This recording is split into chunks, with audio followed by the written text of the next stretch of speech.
We're going to start off this very special episode on Parshas Noach by asking two fish-related questions. And we'll use that as a springboard to develop an idea that I think gets to the heart of Noach's greatness and to the lesson that we're supposed to draw from the story of Noach and the flood and the Parsha. As you may or may not know, I don't eat fish. But that doesn't mean that we can't talk about the fish in the Parsha Podcast. You know, as a yeshiva student, before you have your own house, you have to go to other people for meals. That was the custom in Israel in the yeshiva. They did offer food in the yeshiva in the dormitory, in the lunchroom, but it was more common to, people to find friends who would invite them for meals. And everyone would always say, you have to try my fish. It's the best. It's not fishy. It tastes like chicken. You always say, the best compliment you could give to fish is that it doesn't taste fishy. It's interesting. In the halacha, it talks about how it's important to eat fish on Shabbos.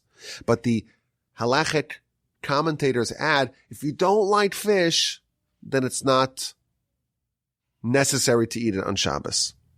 They don't say it about steak. They don't say it about a nice salad or some pizza.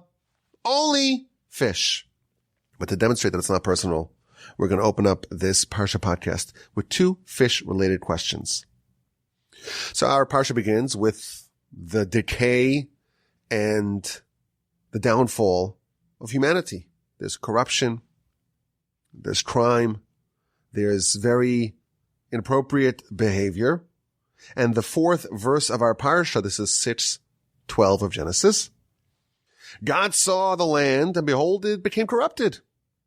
And all flesh corrupted their path on the land. And Rashi tells us that all flesh corrupted their way on the land. The corruption was not limited to humanity. It extended to all flesh. Rashi tells us even the domesticated animals, even the non-domesticated animals, even the birds were interbreeding, were breeding with animals that were not of their kind. And that was corruption, because the Almighty designed that there should be different species and everyone should mate with their kind, and there was corruption. The Talmud tells us, in fact, that the people before the flood, they would take the domesticated animals and breed them with the undomesticated animals. And even man, the Talmud tells us, was with every animal, and every animal was with man. Really, really repulsive behavior of the generation of the flood. But again, it's not limited to humans. The Midrash tells us it was the animals as well. And they went against the way that God created the world. The Midrash says they would breed the horse with the donkey and the donkey with the horse. And the snake, this is an actual quote from the Midrash, the snake with the bird and the dog and the wolf and the rooster and the peacock. But conspicuously absent from all this corruption is fish. Rashi's examples, the Midrash, the Talmud's examples are all about domesticated animals, undomesticated animals, birds. What about fish? So in fact, one of the commentaries, the Chestuni, says, there was one kind of animal, namely the fish, that they did not behave in a corrupt fashion. And in fact, only the land-based animals died. Quotes a verse later on in the Parsha, all the animals that were on the land died, but all the fish survived the flood. And the reason why is because only the land-based animals had become corrupted.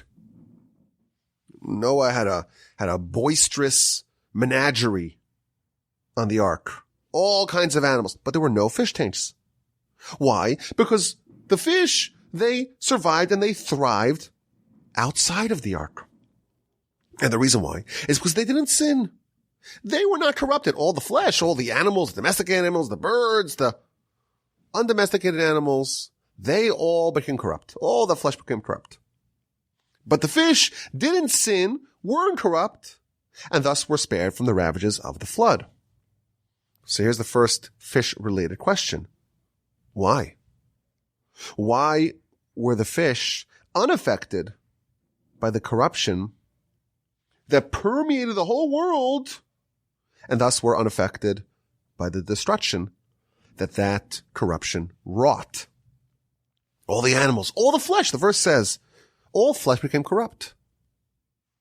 Men, women, maybe even children, apparently, all flesh, animals, all kinds of animals. There was corruption universally. But the fish, they were unaffected. And the question is, why? Question number one. Question number two, also relating to fish. After the flood, there was a big change in the diet of humanity. This is chapter 9, verse 3. God tells Noah, all the animals are now fair game. You could eat them, like the vegetables, like the produce, like the fruits of the field, like the plants. You could eat it all. And the commentaries tell us, the Talmud talks about this, Rashi talks about this in last week's Parsha. Adam, 10 generations before Noah, Adam was barred from eating meat. He had to be a vegetarian. There's a discussion whether or not Adam was allowed to eat meat from roadkill, meaning from an animal that he did not kill. But clearly he was barred from hunting and killing animals for his own consumption. And 10 generations later, after the flood, Noah and the rest of humanity, subsequently, they're allowed to eat meat. Okay, why? What's the change? Why was killing an animal to consume its meat originally prohibited before the flood? And then after the flood, it became permitted. So the Ramban explains, this is the Ramban in chapter 1, verse 29. He says, listen, animals, they feel pain. And they're somewhat similar to humans in that they're very concerned with their own well-being and their own life, and they don't want to die.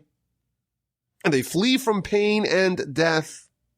And therefore, why should you be allowed to cause them pain and to kill them, to consume them? That's the way it was before the flood. But then there was corruption. And the corruption was not limited to the humans. The animals sinned as well. Quotes the verse, the 4th verse of our Parsha. All flesh became corrupted. And there was a decree that all the animals should die in the flood. And why were the animals spared? They were only saved due to Noah. Noah was responsible for saving all the animals and for ensuring the perpetuation of those species. And because of Noah saving all the animals, he was given the perk.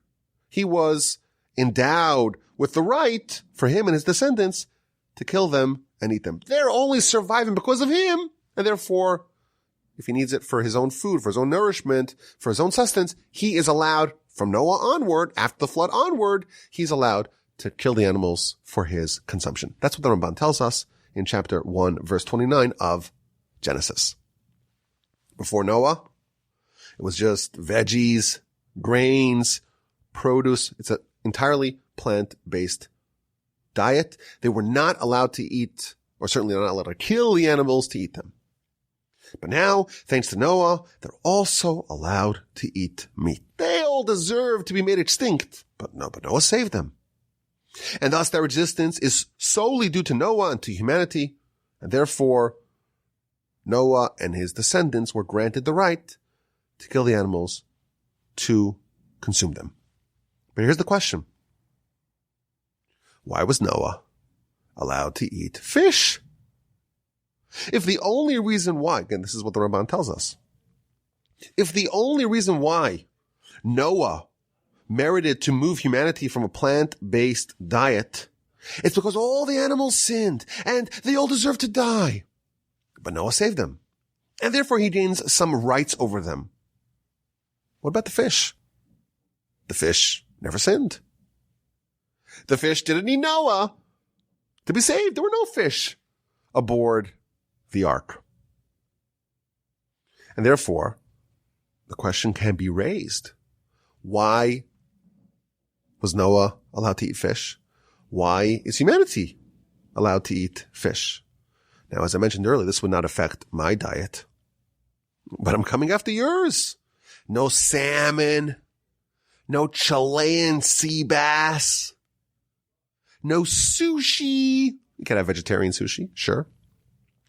You can have your bagels with cream cheese, with butter, but no lox, no tuna. I'd be very happy.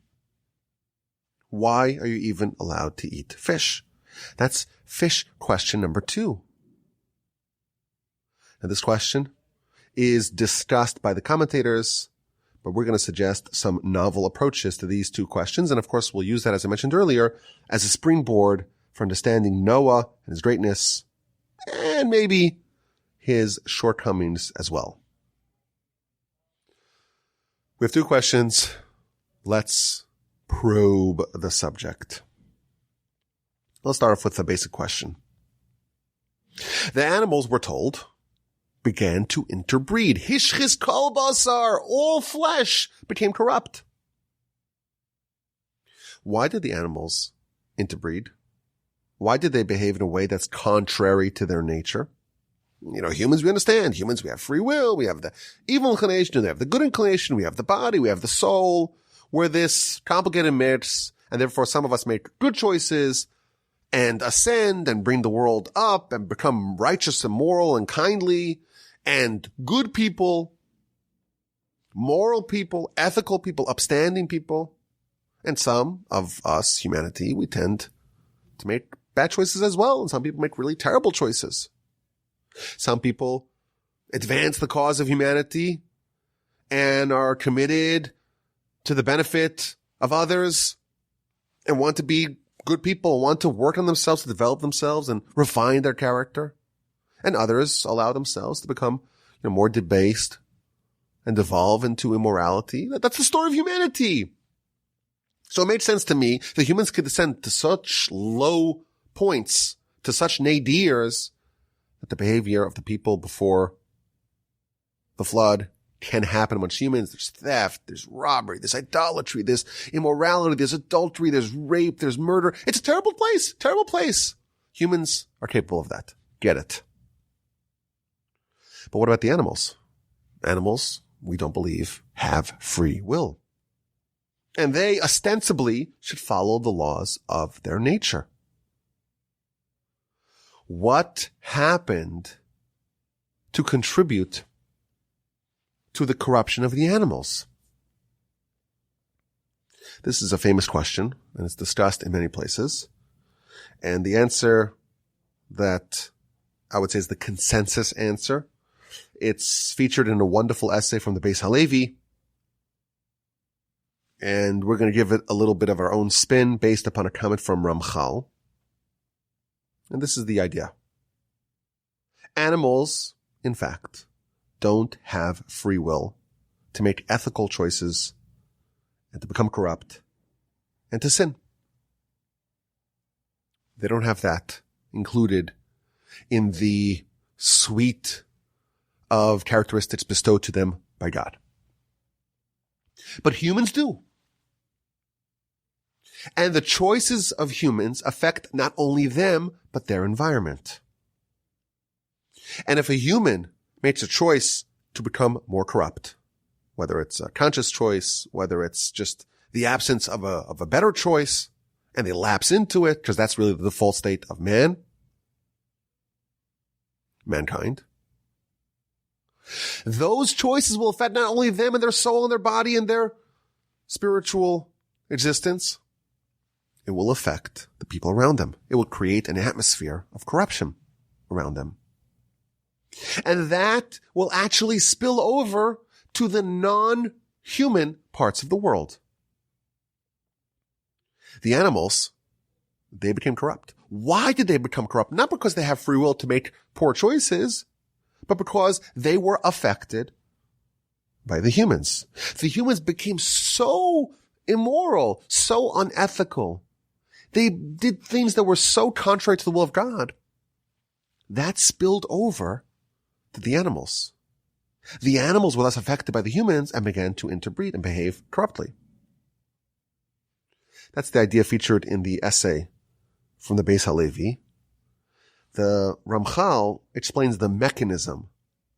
What's the mechanism wherein the immorality of the humans bleeds over to the animals? So he tells us, this is in Derech Hashem, all things in this world are governed by spiritual forces in the spiritual world. So for example, the Talmud tells us, every blade of grass has an angel appointed over it that oversees it and strikes it and tells it to grow. Blade of grass is in our world. Houston doesn't have the nicest grass. It's one of those things that you miss from the Northeast. Northeast, when it's not snowing, and it's not the miserable winter, really nice, luscious green grass. Here it's kind of, I don't know, it's a little yellowish. It's like thicker stalks. But a blade of grass is a feature of this world. Talmud tells us that it's in this world, but it has an angel assigned to it. Meaning that these worlds, the spiritual realm, the cosmic realm, the higher dimensions, those realms, those worlds are connected to our world. And our world cannot exist. The blade of grass doesn't exist on its own, independent, divorced, cut off from the world on high. They're connected.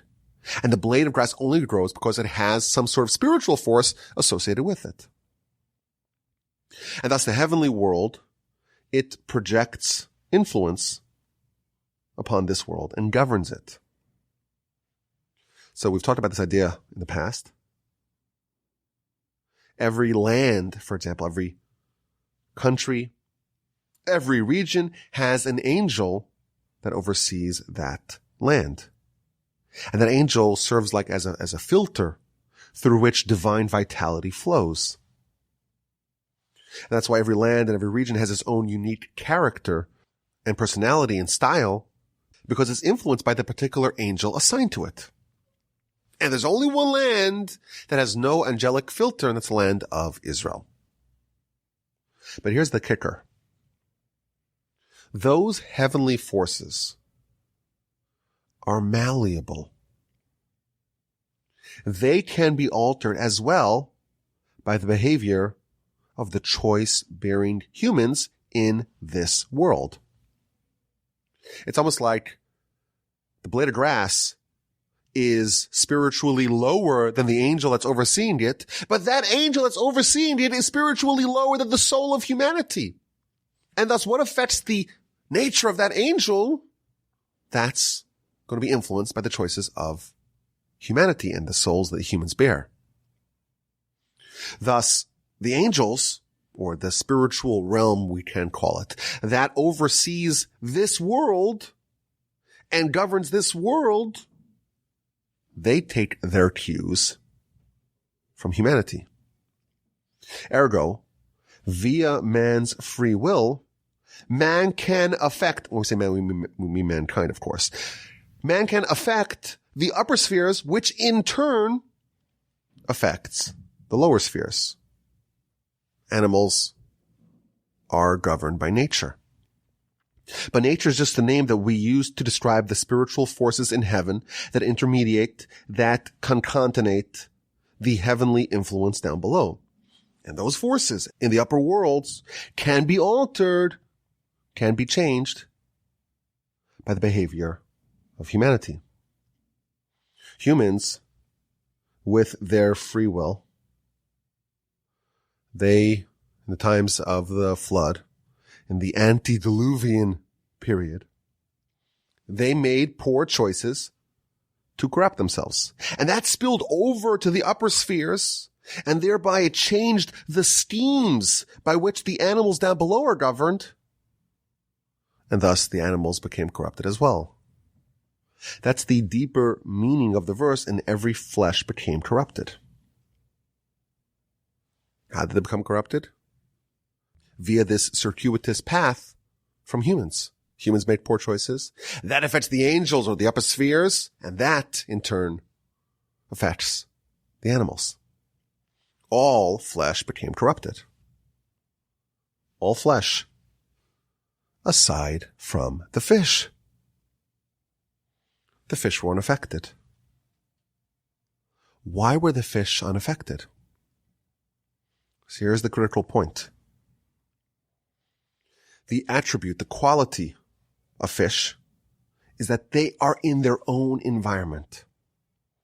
They are insulated and inoculated from this world. They're underneath the water. They're unaffected by the world at large. They're in a different atmosphere. And they're operating under a different system, so to speak, unaware, uninfluenced, unaffected by the tumultuous maelstrom outside. That's the attribute of the fish. In fact, the Talmud actually indicates as much.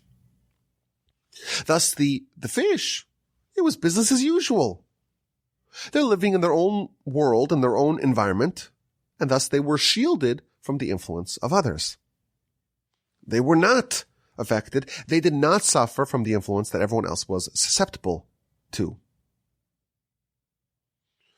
In the book of Genesis,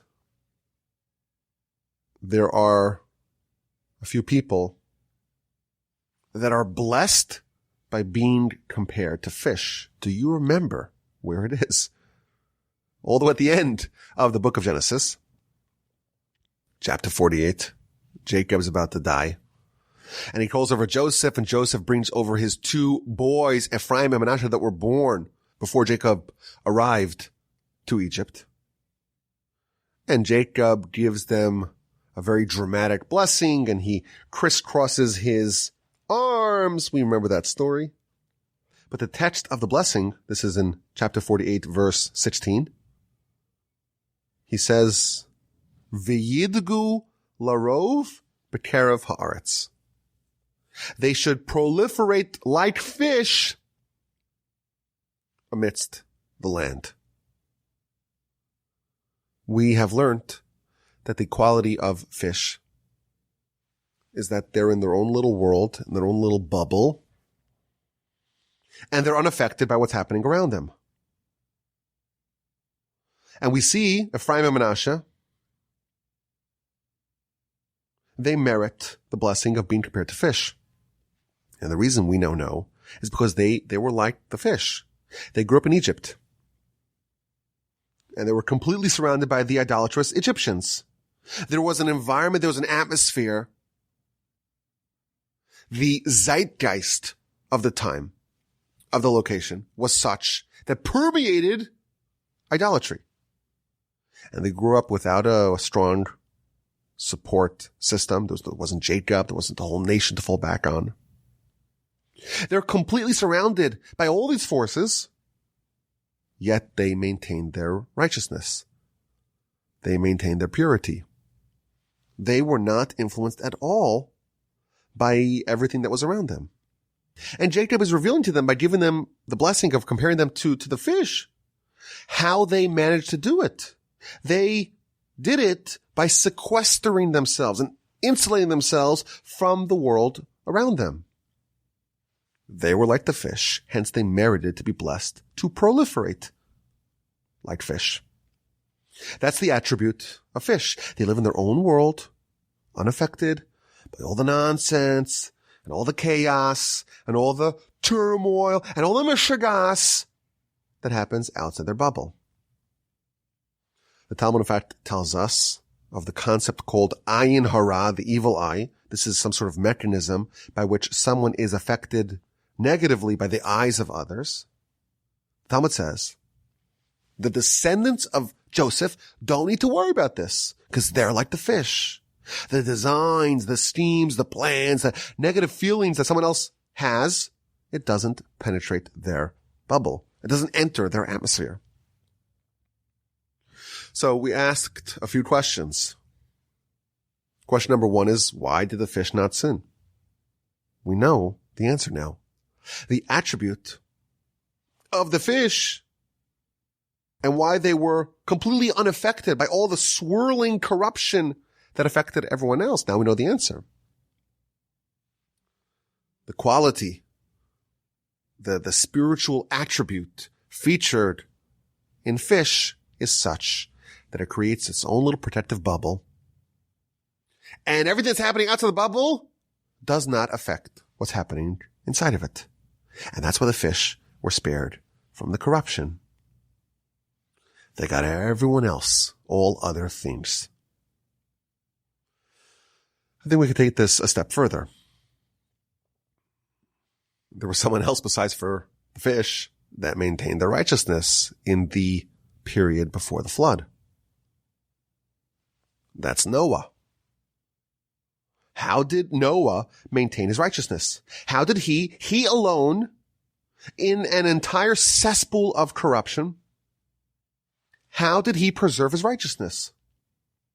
Why did the corruption that permeated all strata of the world, above the sea level, of course, all humans, even all animals were affected? Why did it not touch Noah? How did he remain a tzaddik tamim, a perfect tzaddik in his generation? This is a generation that got everyone succumbed to the influence of the corruption. How did Noah stave off those noxious spiritual winds that ensnared everyone else? Perhaps you can say that Noah too was like a fish. He too perfected the art of cloistering himself in his own little bubble, his own little hermetically sealed cocoon, and he walled himself off from the crazy world around him. He adopted the quality of the fish. He locked himself up in his own little world, cut off, and estranged from the world outside of him. Like the fish, just totally unaware, doesn't care what's happening on land. Noah was like the fish. And by severing his ties to the outside world,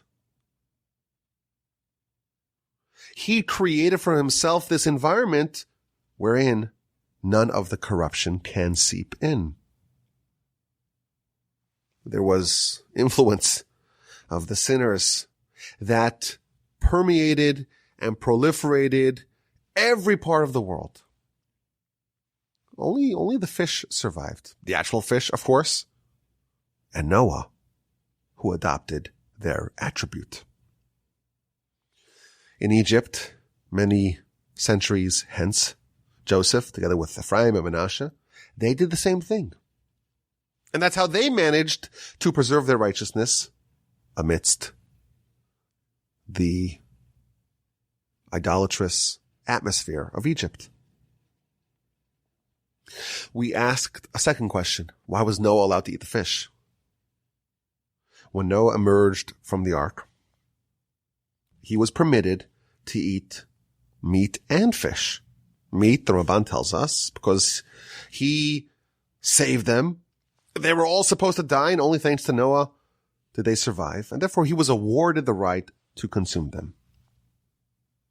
What about the fish? Perhaps we can suggest that there was a second reason why Noah was allowed to eat the fish. And that is because he maintained his righteousness due to his embodiment of the attributes of those fish, of the sea life, that granted him the right to eat them going forward.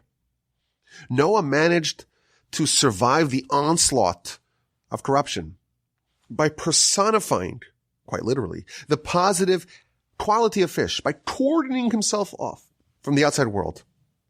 And in the merit of that fish-like behavior, Noah earned the right to eat fish going forward.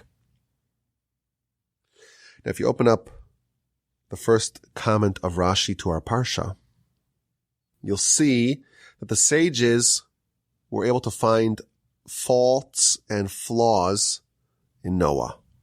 We've talked about this in the past. There's been like a tradition to pillory Noah. The sages do it, and we have not withheld from doing that on the Parsha Podcast. Noah, he's righteous. He's the only person the Torah calls a tzaddik, righteous. But it was only in his generations. He wasn't anything compared to Abraham, certainly not to Moses. I want to go a little bit gentle on Noah this year, but I think perhaps we can extend the quality of Noah and to see his greatness, but also find the area in which it was not perfect like Abraham and Moses and Moshe. Noah is negatively compared to Abraham and to Moshe. And the Talmud and the Midrash point out that Noah had 120 years to build the ark with foreknowledge of the pending flood. And he was supposed to use his time to persuade the generation to amend their ways, to try to clamp down on all this corruption. And he was completely unsuccessful. The only inhabitants of the ark, the only human inhabitants, was Noah, of course, and his direct family members. Abraham was similar to Noah. He was rooted in the same faith as Noah. But he was able to influence everyone around him. He started a movement that ultimately numbered legions of followers. Abraham was not someone that was unsuccessful. In fact, he was very successful in having his ideals be accepted by the world at large. What's the difference between Noah and Abraham? Perhaps we can suggest that there is a downside to Noah's fish-like quality. Perhaps we can suggest Noah was so determined to wall off the noxious forces that were wreaking havoc outside of his bubble that he truly lived completely in his own little world. And that's why he was of no help to the sinners outside of his cocoon. And that's where our sages find room to criticize him. In his praise that he was righteous in his generation, therein lies his criticism. He was righteous. He managed to stave off all the negative influences, but it went the other way as well. He did not influence to those outside of his little bubble. And I think that's the sweet spot. The sweet spot is to be selective in how you apply the Noah ideal, the Noah fishing quality, to wall yourself off when you are at risk of being a receptor for the bad influences of those around you.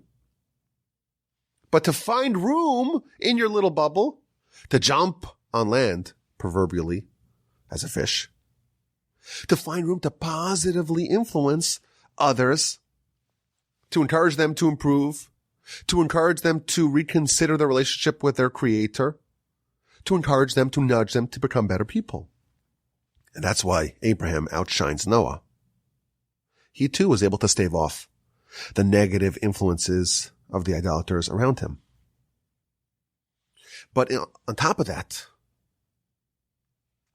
he was able to positively influence them for the better. I want to add another, in my opinion, marvelous observation.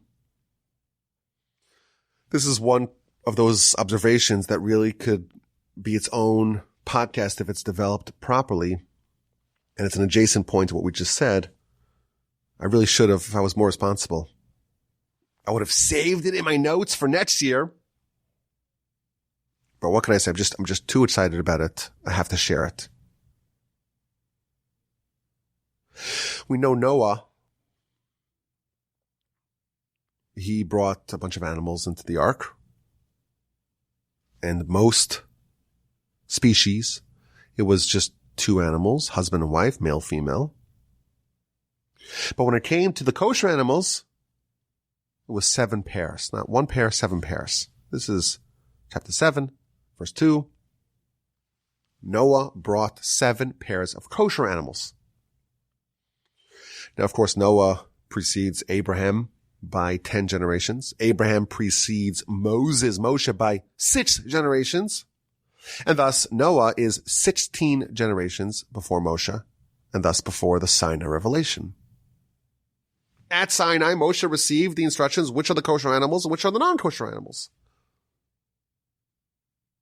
Yet somehow Noah knows this 16 generations earlier. How did Noah know which animals were kosher and which ones were not kosher? That question is asked by Rashi in his comment to chapter 7, verse 2 of our Parsha. And he says, from this we can deduce that Noah studied Torah. Noah, even though he preceded Sinai, he was a prophet. And like Abraham, who knew all of Torah, who studied all of Torah before it was given, you may recall last year, Parshas Toldos, we dedicated a whole Parsha podcast to this phenomenon of Torah that preceded Sinai. But just like Abraham and Isaac and Jacob, they had access to Torah prior to Sinai. Noah also had access to Torah prior to Sinai. And therefore, he knew that the donkey is a non-kosher animal, and the camel is a non-kosher animal. And the cow, the bovine, is a kosher animal, and the goat is a kosher animal, and the pig is a non-kosher animal. He knew. And therefore he knew how many to bring 2 of and how many to bring 14 of. That's what Rashi tells us, chapter 7, verse 2. But it's interesting that the example of Noah's Torah is the differentiation between the kosher and the non-kosher animals. Let's compare that to Abraham. And this is an idea, again, we spoke about it at great length last year. The 6th cycle of the Parsha Podcast, Parshas Toldos. We're coming up on a year, the anniversary of that podcast.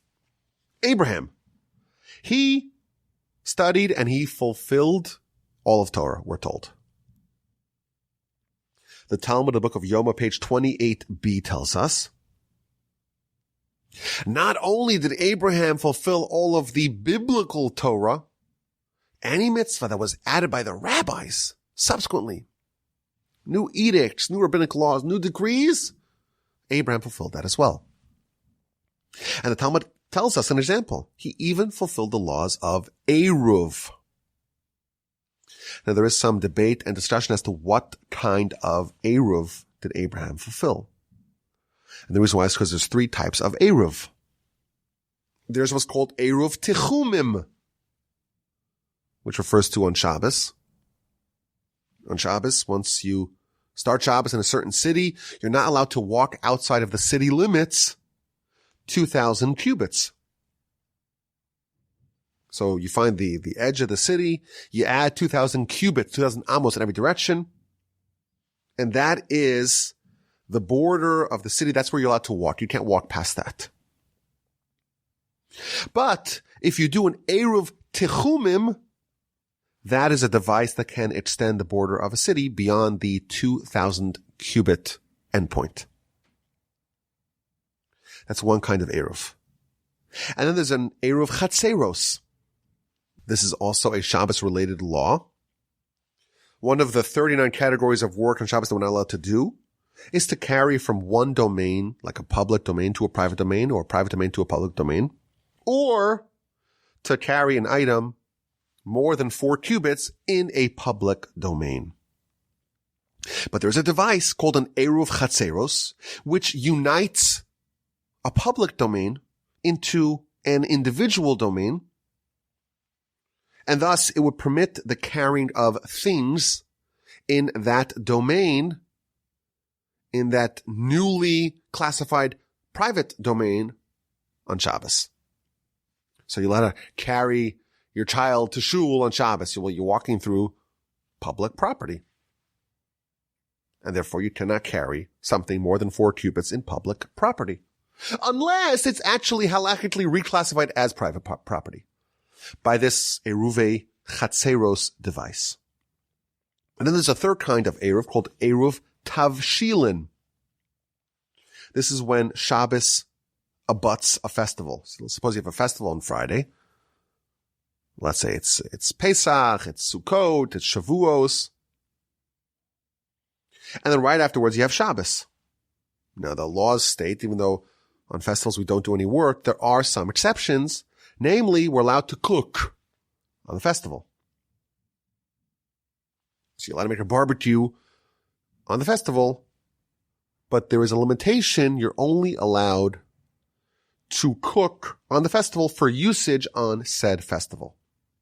But you cannot cook on the festival for usage on Shabbos. And therefore, you would have to prepare for Shabbos on Thursday before the festival, which is on Friday. Unless you make this third type of Eruv, the Eruv Tafshilin. And that would be a halachic device that would allow you to cook on Friday on the festival for usage on Shabbos. These are the three types of Eruv that are featured in our corpus of law. And there are different opinions as to which kind of Eruv did Abraham maintain. From my research on this subject, I've seen sources that talk about all three kinds of Eruv Abraham did. He kept all of Torah, even the rabbinic law, even the Eruv. Which Eruv? These three kinds of Eruv. Now, what commonality do these three things have? The Eruv Tchumim, Eruv Chatzeros, and Eruv Tafshilin. I think that the commonality is that they permit what would otherwise be forbidden. So they permit the cooking on the festival for the sake of Shabbos. They permit the carrying within the public domain on Shabbos. They permit walking outside the boundaries of a city past the 2,000 cubit point. And this is the example, this is the sample of the Torah of Abraham. Perhaps we can speculate. The example of the Torah of Abraham versus the example of the Torah of Noah, it's not random. Noah, the Torah that we're told about Noah is the kosher versus the non-kosher animals. There are two buckets. There are two boxes. In one box, you have kosher animals, and those animals are kosher. It's fixed. And then you have the second bucket, and that's the non-kosher animals. And never shall these two boxes intermingle. There's nothing that you can do to turn a pig into a kosher animal. It's fixed. It's unchangeable. And maybe this typifies Noah's attitude. When he saw people, these people, they're corrupt. They're not kosher. And he viewed them in a way similar to the non-kosher animals. Just, there's nothing to do about it. That's the way they are. Just like the non-kosher animals, it's helpless. It can never become kosher. He saw the sinners of his generation as being unchangeably non-kosher. They were irrevocably corrupt. And thus, over 120 years, he was able to corral exactly zero adherents to his cause. And that's why it's a very fitting example of the Torah of Noah. He had Torah. But what kind of really expresses Noah's attitude, the kosher versus the non-kosher? What about Abraham? Abraham, he was the exact opposite. Idolaters came to his house. Idolaters that would worship the dust on their feet.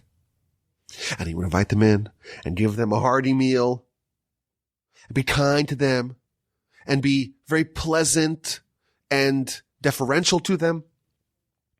And he would work tirelessly to persuade them to become believers. He would work tirelessly to influence them for the better.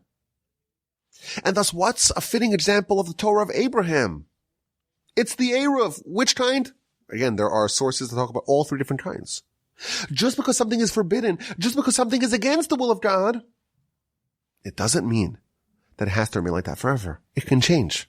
That personifies, that typifies the Torah of Abraham.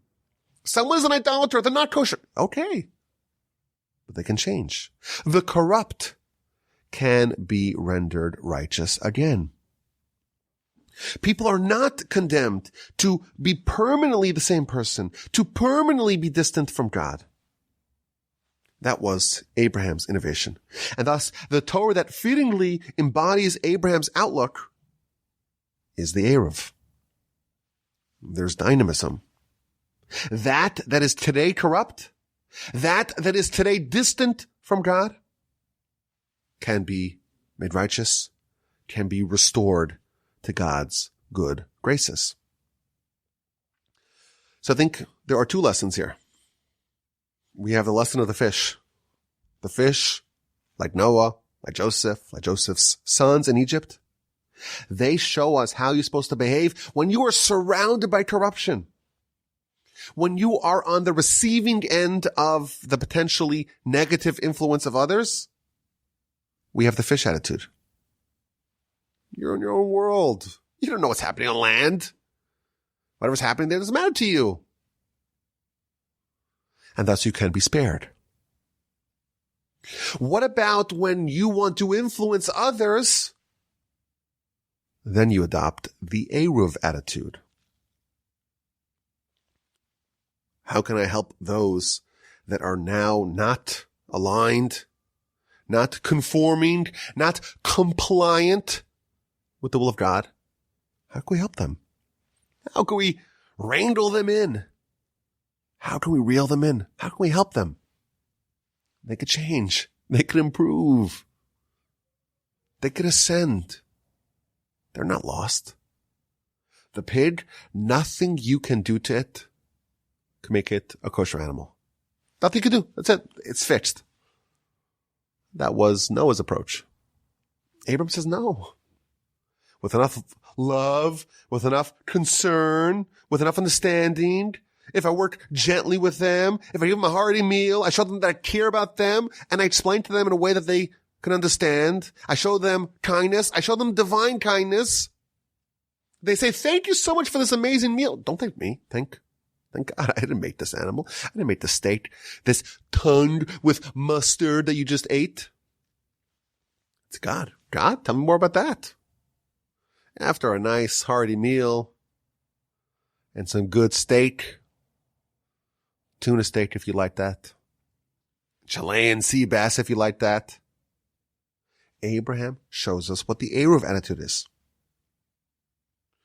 People are changeable. Things can be restored to righteousness. Noah, he was righteous in his generation. He shows us one half of the picture. Abraham is the complete package. Don't be influenced by the negative influence of others, but like the eruv, allow your kindness and goodness and righteousness to spill forward and to influence others. That's the idea. The eye of this week's Parsha Podcast. Let's get to the question, to the cue. Some questions are questions that we have to just appreciate and enjoy and savor and relish. Some questions we need a really good answer to. I feel like the question that we're going to talk about today, anyone who is fortunate enough to read the Parsha 3 times as we are instructed to do in the Talmud, this is a question that everyone asks in our Parsha. And it's not asked by us, it's asked by the Ramban in chapter 10, verse 5 of our Parsha.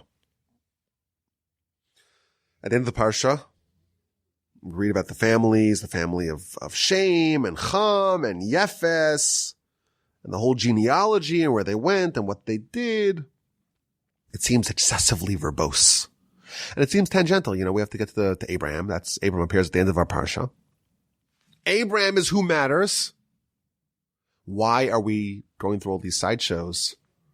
Why are we going off topic to all the other tangential genealogical lines? So the Ramban asks this question. He offers a series of answers, and then he quotes, which I guess that could be another cue, question or a quote. He quotes an incredible Rambam that I found to be very interesting, and I wanted to share with you. So he gives a few answers as to why we talk about the families of Shem and Cham and Yefes. So he says, well, Shem, we need to tell his family because he is the forebearer of Abraham. We have to know where Abraham came from. How did Abraham descend from Adam to Noah, and from Noah via Shem to Abraham? What about Ham, Cham? Why do we need to know the history of Cham? Well, Chum. He does some terrible things after the flood. And his descendants are the Canaanites. His son, in fact, is Canaan. And we know that Abraham's descendants are going to acquire the land from Ham's descendants, from the Canaanites. We have to know the history of these people and know why they are at risk of losing their land. It's due to the sins of their forebear. And also about Japheth.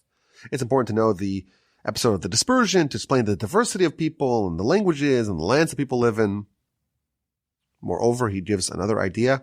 It's to show the divine kindness, even though the people of the dispersion, they really did deserve to have the same treatment of the flood, to be completely destroyed.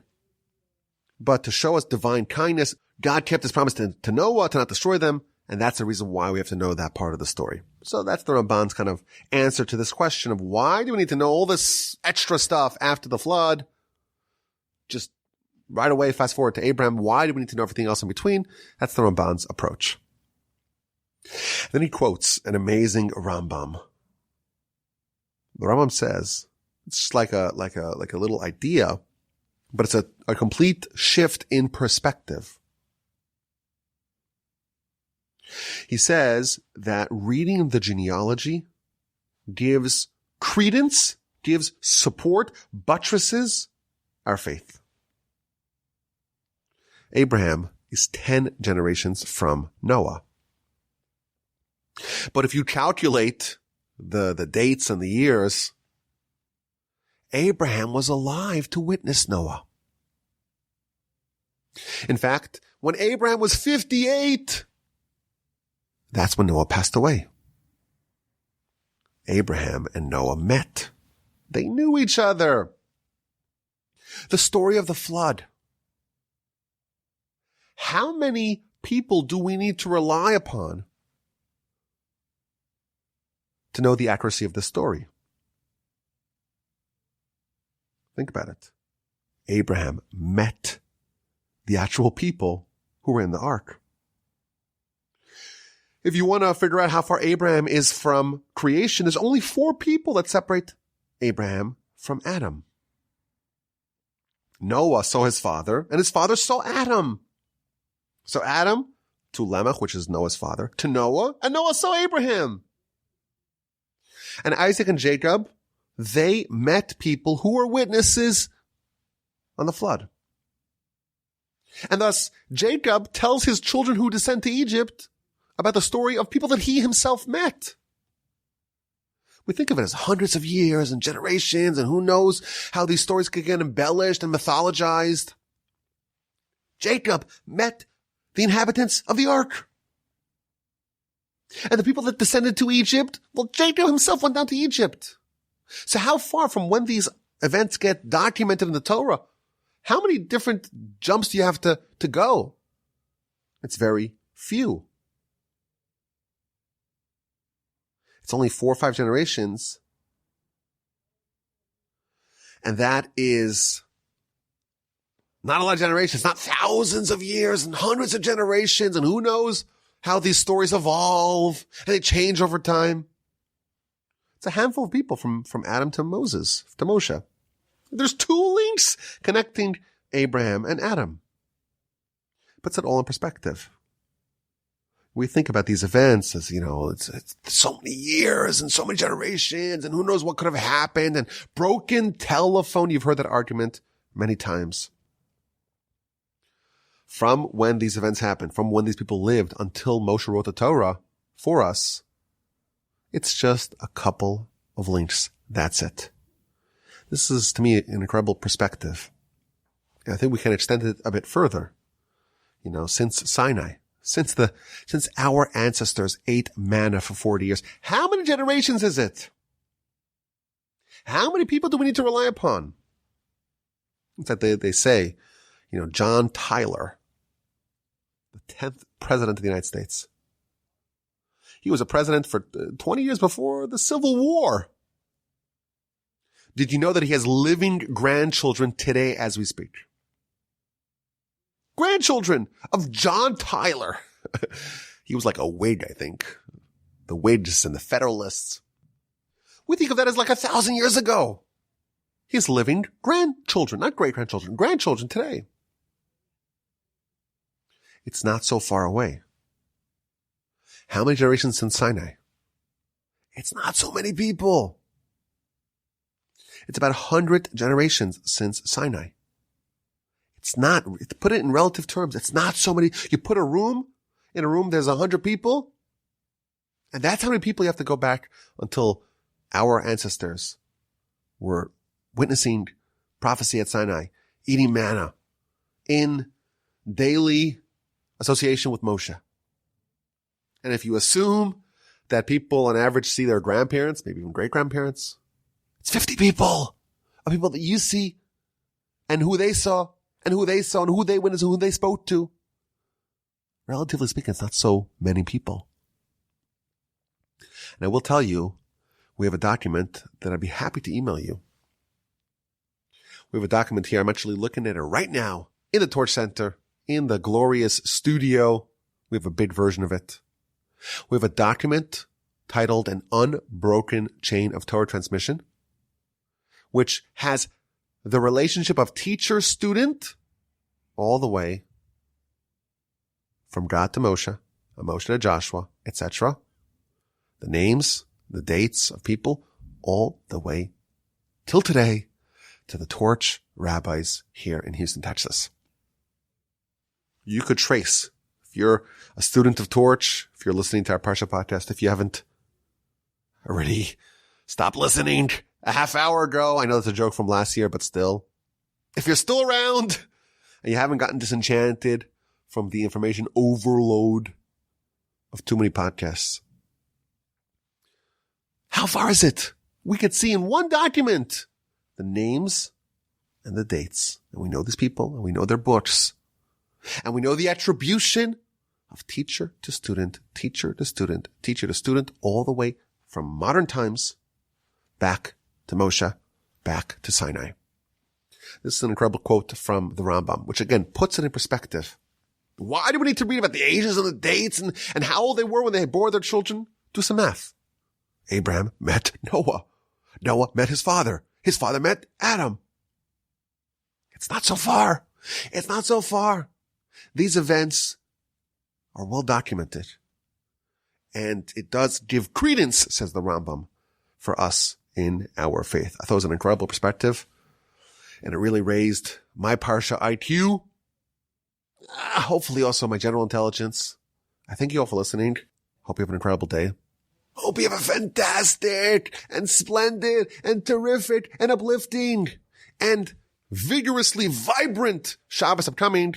And please God, with the help of the Almighty, we'll talk again in good health and in great spirits. Next week, as always, the address is rabbiwolbe@gmail.com.